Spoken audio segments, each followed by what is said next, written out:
எல்லா குழந்தைங்களுக்கும் என்னோட வணக்கம். என் பேரு தீபிகா. நான் உங்களுக்கு கதை சொல்ல போறேன். நீங்களாம் கதை கேட்க தயாரா இருக்கீங்களா? நாம இன்னைக்கு கேட்க போற கதையோட பேரு அக்குவின் ஆத்திரம். ஆத்திரம்னா என்ன தெரியுமா உங்களுக்குலாம்? ஆத்திரம்னா கோவம்.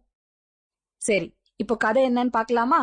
அக்குவுக்கு ஏன் கோவம் வந்துச்சுன்னு பாக்கலாமா?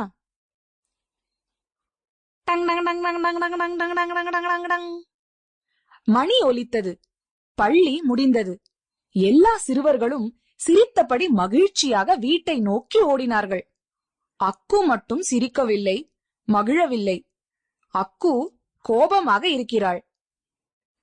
அக்குவும் அவளுடைய தந்தையும் வயல் வழியாக அவர்கள் வீட்டுக்கு சென்றார்கள்.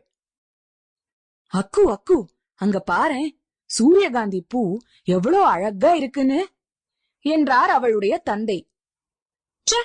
இந்த பூக்களை பார்க்க சகிக்கல என்றாள் அக்கு. எங்க பார்த்தாலும் ஒரே மஞ்சள், எனக்கு கண்ணு வலிக்குது. அவர்களுடைய வீட்டின் கூரையில் சில குரங்குகள் அமர்ந்திருந்தன. அக்கு அக்கு, அங்க பாரேன், குரங்குங்க என்றார் அவளுடைய தந்தை.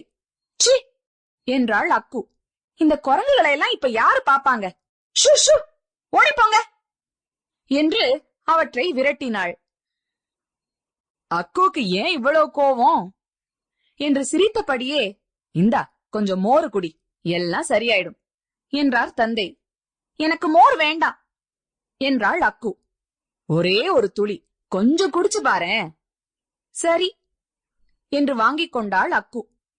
கொஞ்சம் குடித்தாள். அது ஓரளவு நன்றாகவே இருந்தது. ஆகவே இன்னும் கொஞ்சம் குடித்தாள்.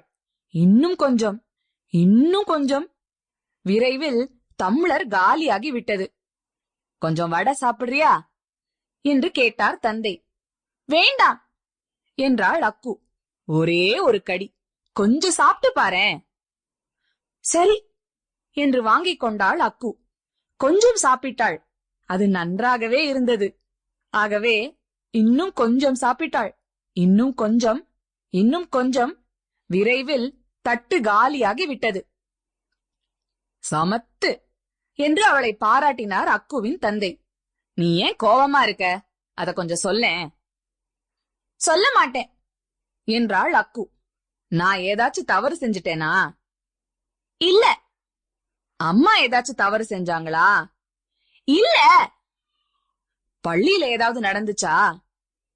இருக்கலாம். ஓஹோ, சரி, ஒன்னு செய்யலாமா? Sample complete. Ready to continue?